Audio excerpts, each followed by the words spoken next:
Welcome to Grandma's kitchen. வாழ்க வளமுடன், வாழ்க பல்லாண்டு.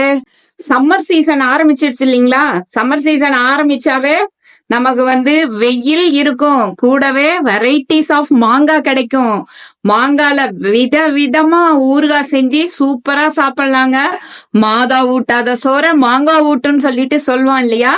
அந்த ஊறுகாய் எல்லாம் செய்யறதுக்காக ஒரு பவுடர் நான் ப்ரிப்பேர் பண்ணி வைக்கிறேன். அந்த பவுடரோட அளவை நான் காமிக்கிறேன். பெருங்காயம் இது மாதிரி கட்டி பெருங்காயமா வாங்கி அத இது மாதிரி சின்ன சின்ன பீசஸா நல்லா கட் பண்ணி காய வச்சு வச்சுக்கலாம்.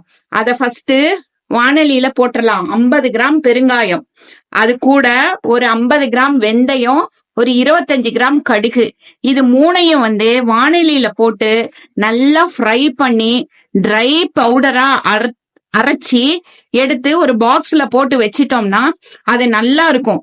இந்த பவுடர் ஊறுகாய் பவுடர், ஊறுகாவுக்கு பிளேவர் கொடுக்கற பவுடர். இத எல்லா ஊறுகாயிலையும் போடலாம்.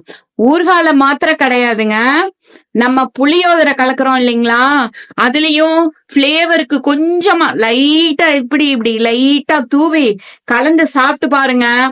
என்ன இன்னைக்கு புளியோதரைய டிஃபரெண்ட் பிளேவரா இருக்குன்னு சொல்லிட்டு சாப்பிடுறவங்க எல்லாருமே கேட்பாங்க. அது மாதிரி ஒரு பவுடரை நம்ம இப்ப ப்ரிப்பேர் பண்ணிட்டு இருக்கோம். பெருங்காயம் இது மாதிரி நல்லா ஃப்ரை பண்ணணும். அது அப்படியே பொரிஞ்சு பெருசா வரும், அது வரைக்கும் ஃப்ரை பண்ணணும். இது ஒரு 5 மினிட்ஸ் ஆகும்.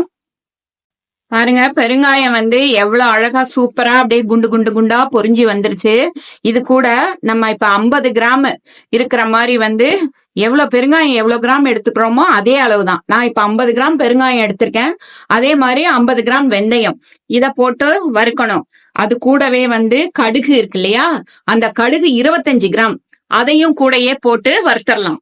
வறுத்துட்டு இது அப்படியே நல்லா சூடு ஆறுன அப்புறம் ட்ரை பவுடரா எடுத்து நல்லா ஒரு கிளாஸ் பாட்டில்ல போட்டு வச்சோம்னா 6 மாசத்துக்கு கூட அதோட பிளேவர் மாறாம சூப்பரா இருக்கும். அதை அப்படியே வச்சுக்கலாம். நம்ம அடிக்கடி உப்பு மிளகாத்தூள் மாங்காய் போடுவோம் இல்லைங்களா?